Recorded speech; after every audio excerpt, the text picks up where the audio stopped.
Hello everyone, welcome back to my channel. My name is Prerna Pandey और हम पढ़ रहे हैं बजट के बारे में। ये बजट का तीसरा पार्ट है। हम सारे चीज़ कवर करेंगे, एक भी चीज़ छूटेगी नहीं। चाहे तो आप बजट का पीडीएफ उठा के उससे मैच कर लो, कोई भी ऐसी चीज़ नहीं होगी जो कि लेक्चर में मिस की हो।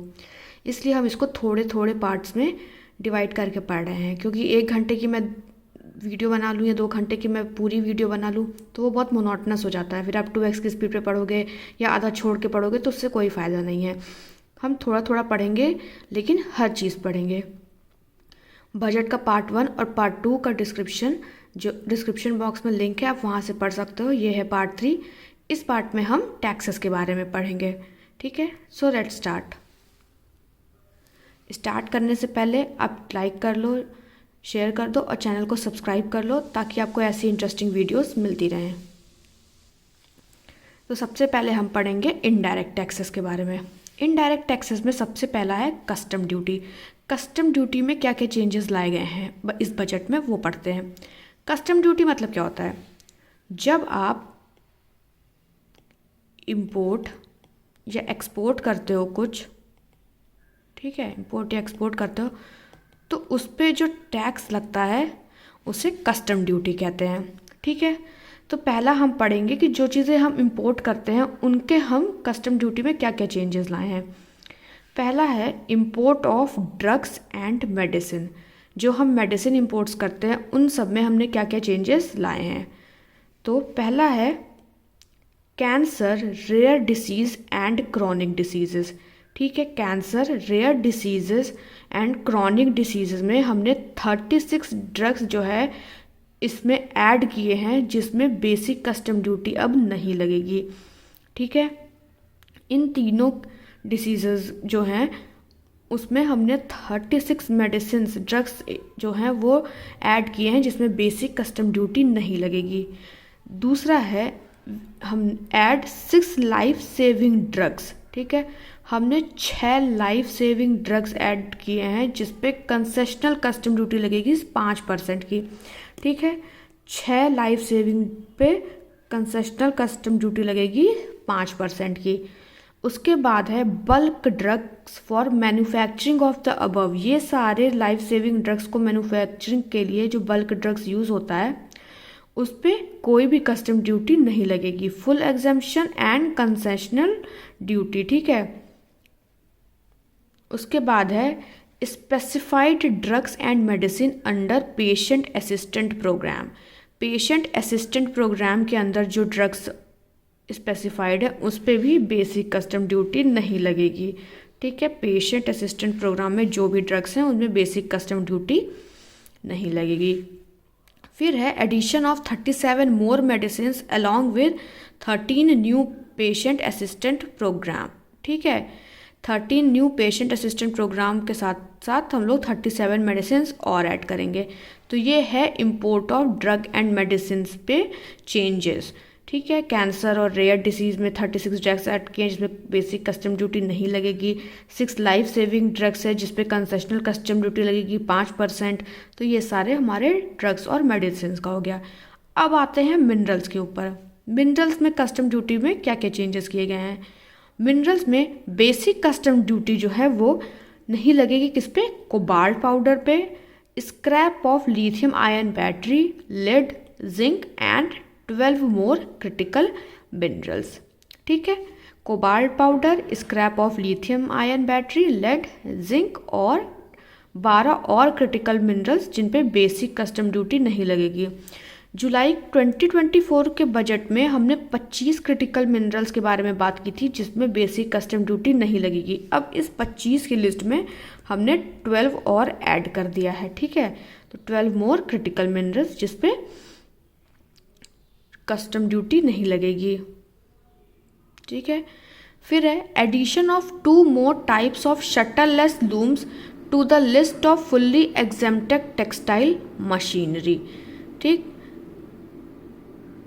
उसके बाद है निटेड फैब्रिक पे बेसिक कस्टम ड्यूटी रिवाइज की जाएगी, जो भी अभी लगती है, फिर रिवाइज करके नई कस्टम ड्यूटी लाई जाएगी। फिर है इलेक्ट्रॉनिक गुड्स। ठीक है, इलेक्ट्रॉनिक गुड्स में बेसिक कस्टम ड्यूटी जो है वो 10 से 20% 10 से 20% इंक्रीज की जाएगी इंटरैक्टिव फ्लैट पैनल डिस्प्ले पे, ठीक है।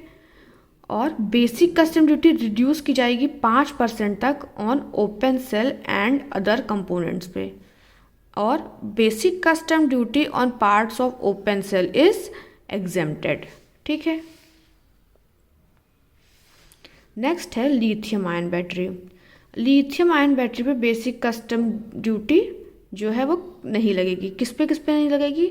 इसमें ऐड किया गया है 35 capital goods for EV battery manufacturing और 28 goods for mobile phone battery manufacturing. मतलब 35 कैपिटल गुड्स जो कि ईवी बैटरी मैन्युफैक्चरिंग के लिए यूज़ होते हैं उस पर बेसिक कस्टम ड्यूटी नहीं लगेगी, और 28 गुड्स जो मोबाइल फ़ोन बैटरी के मैन्युफैक्चरिंग के लिए यूज़ होते हैं उस पर कस्टम ड्यूटी नहीं लगेगी। अब आते हैं शिपिंग इंडस्ट्री पे। Exemption of basic custom duty on raw material, component, consumable और part of manufacturing up to 10 years, ठीक है। इन सब पे नहीं लगेगा। अब टेलीकम्युनिकेशन पे आते हैं। Basic custom duty decrease from 20 to 10% on carrier good ethernet switches. इन पे कस्टम ड्यूटी डिक्रीज हुई है 20 से 10%। ये सारे हमारे इंपोर्ट के हो गए, telecommunication, shipping, lithium ion battery, electronic goods, minerals, ठीक है। ये सब हमारे हो गए सब इंपोर्ट पे। अब आते हैं एक्सपोर्ट प्रमोट करने के लिए क्या क्या किया गया है। इसमें है हैंडीक्राफ्ट। हैंडीक्राफ्ट गुड्स में टाइम पीरियड फॉर एक्सपोर्ट जो है, एक्सपोर्ट करने का जो टाइम पीरियड है वो 6 महीने से बढ़ाकर 1 साल कर दिया गया है, और अगर रिक्वायर्ड हो तो एडिशनल 3 मंथ भी हो सकता है, ठीक है। मतलब 1 साल के बाद भी अगर रिक्वायर्ड हो तो अब 3 महीने और जो है इसका टाइम पीरियड ऑफ एक्सपोर्ट हो गया है। फिर है लेदर। बेसिक कस्टम ड्यूटी जो है वो हटा दी गई है वेट ब्लू लेदर पे। उसके बाद है marine products. Basic custom duty decrease की गई है, 30 से 5% कर दी गई है। 5% कस्टम ड्यूटी अब लगेगी ऑन फ्रोज़न फिश पेस्ट, और 5% ही कस्टम ड्यूटी लगेगी on fish hydrolysate for the manufacturing of fish and shrimp feed, ठीक है। मरीन प्रोडक्ट पे बेसिक कस्टम ड्यूटी जो हम लगाते हैं उसको रिड्यूस किया गया है। फ्रोज़न फिश पेस्ट पे 5% है, और फिश हाइड्रोलाइजेट पे भी 5% है, ठीक है। अब आगे आता है कस्टम एक्ट। कस्टम एक्ट 1962 में कोई भी टाइम लिमिट नहीं थी प्रोविजनल असेसमेंट को फाइनलाइज करने की, ठीक है। Custom act 1962 has no time limit to finalise provisional assessments leading to uncertainty and cost to trade. इस बजट में हमने क्या किया है, fix time limit for 2 years, ठीक है। 2 साल की टाइम लिमिट दी गई है, extendable by a year for finalising the provisional assessment, ठीक है। 2 ईयर्स की हमने टाइम लिमिट जो है वो लगा दी है, extendable by a year for finalising the provisional assessment. Moving ahead, a new provision will be introduced that will enable importers and exporters after clearance of good to voluntarily declare material facts and pay duty with interest but without penalty, ठीक है। नया provision लाया गया है importers और exporters के लिए कि जब उनके गुड्स क्लियर हो जाए तो वो खुद से जो है वो मटेरियल फैक्ट्स जो भी हैं और ड्यूटी जो है वो इंटरेस्ट के साथ पे करें।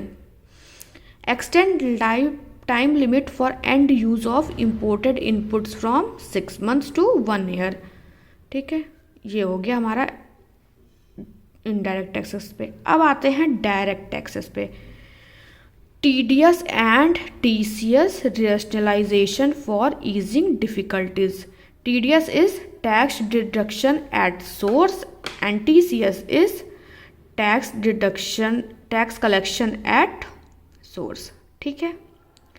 इसमें क्या क्या किया गया है, इसमें TDS और TCS जो है वो सेल ऑफ गुड्स के लिए, देखो सेल ऑफ गुड्स के लिए TDS और TCS जो है वो दोनों लगता था, ठीक है।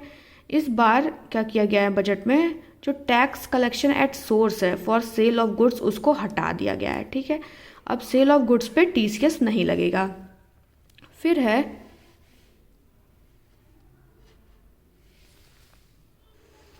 फिर है provision of higher TDS only in non PAN cases, जिसके पास पैन नहीं होगा हायर टीडीएस सिर्फ उनके केस में लगेगा। फिर delay for payment of TCS up to the due date of filing is decriminalise.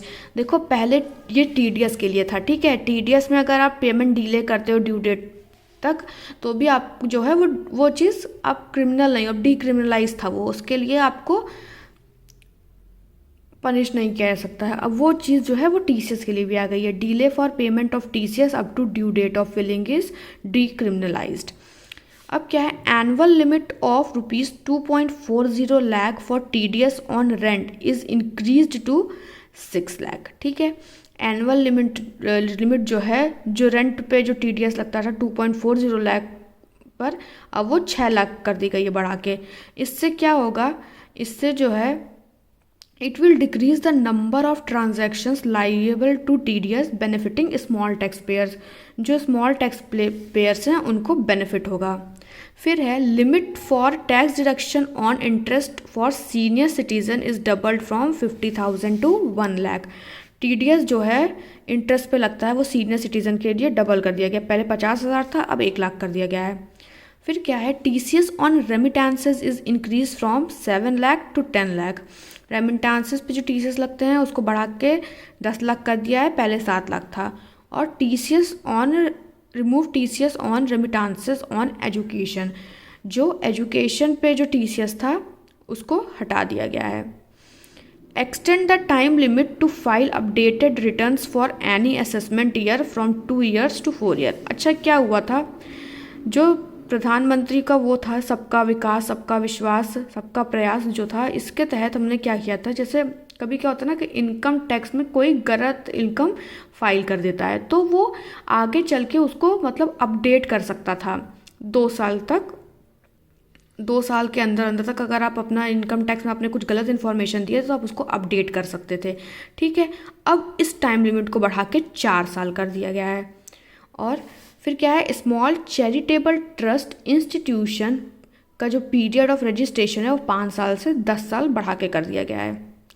अब आते हैं पर्सनल इनकम टैक्स, जो कि मोस्ट इम्पॉर्टेंट है, बहुत इम्पॉर्टेंट है इसको समझना। ठीक है, ये है पहले का टैक्स जो अभी भी चल रहा है, हाँ जो अभी चल रहा है इनकम टैक्स, वो ये है उसका टैक्स स्लैब।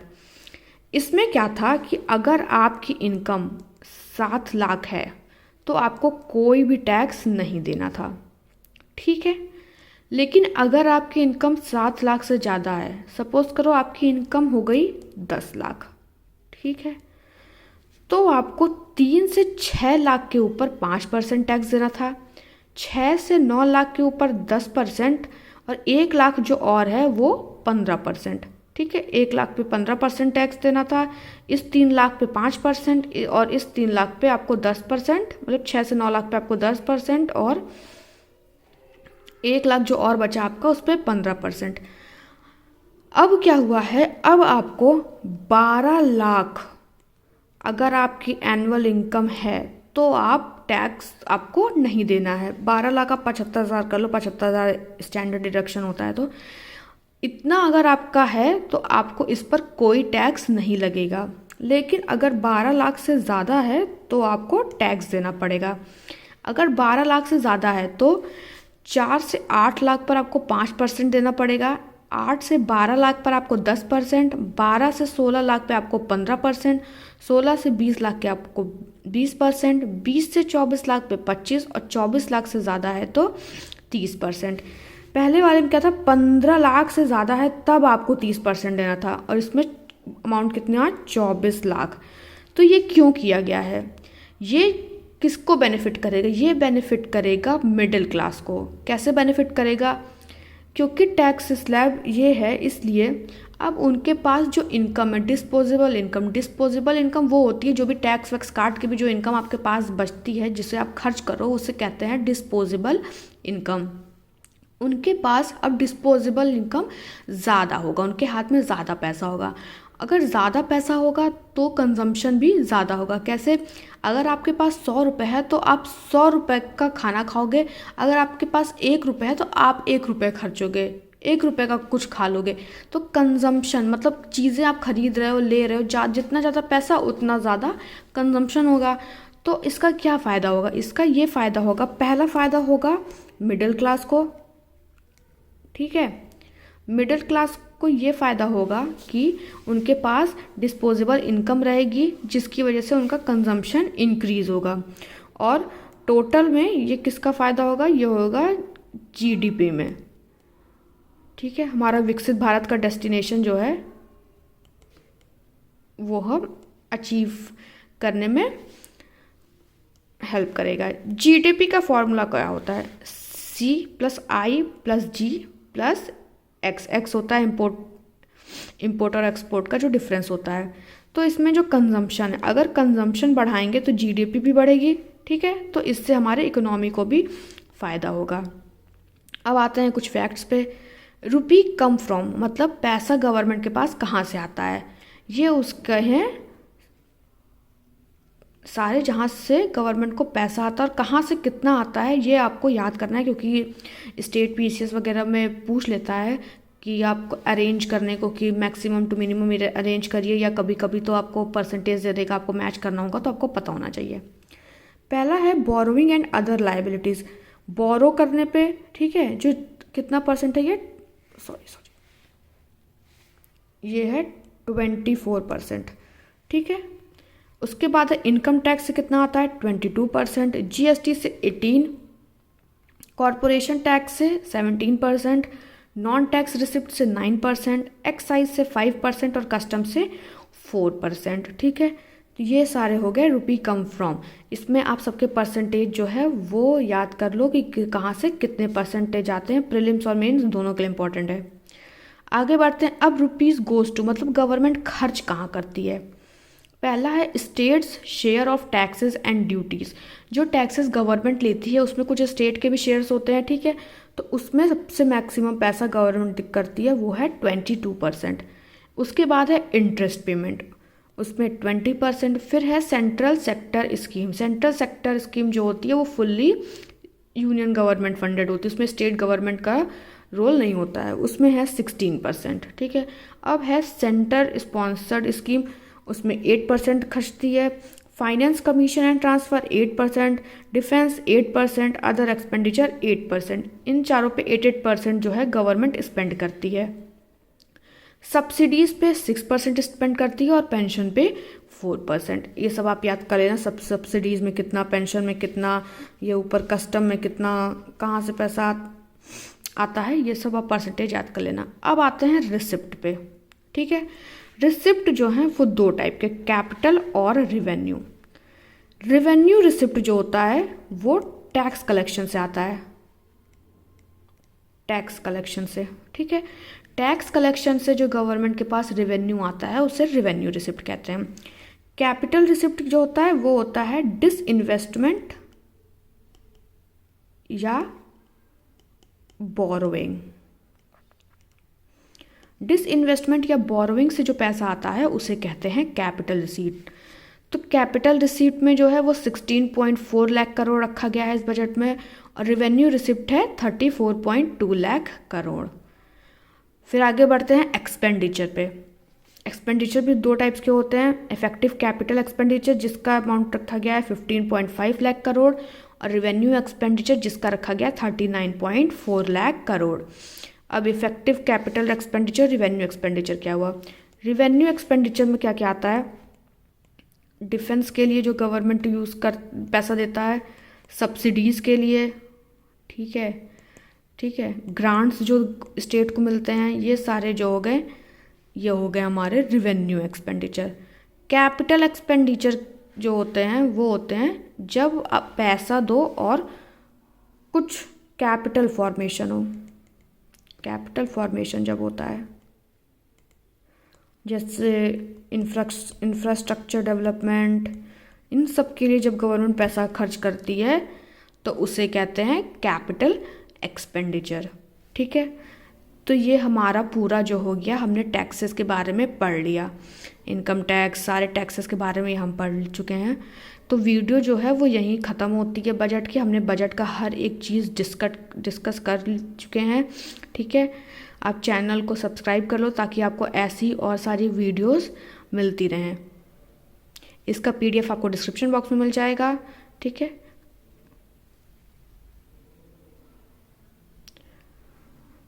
ठीक है, आप एक बार आप पार्ट 1, पार्ट 2 और पार्ट 3 के नोट्स जो हैं वो आप सिर्फ 1 या 2 बार रिवाइज करोगे तो आपको पूरा बजट अच्छे से याद हो जाएगा। हाँ ठीक है, चलो फिर, ओके बाय।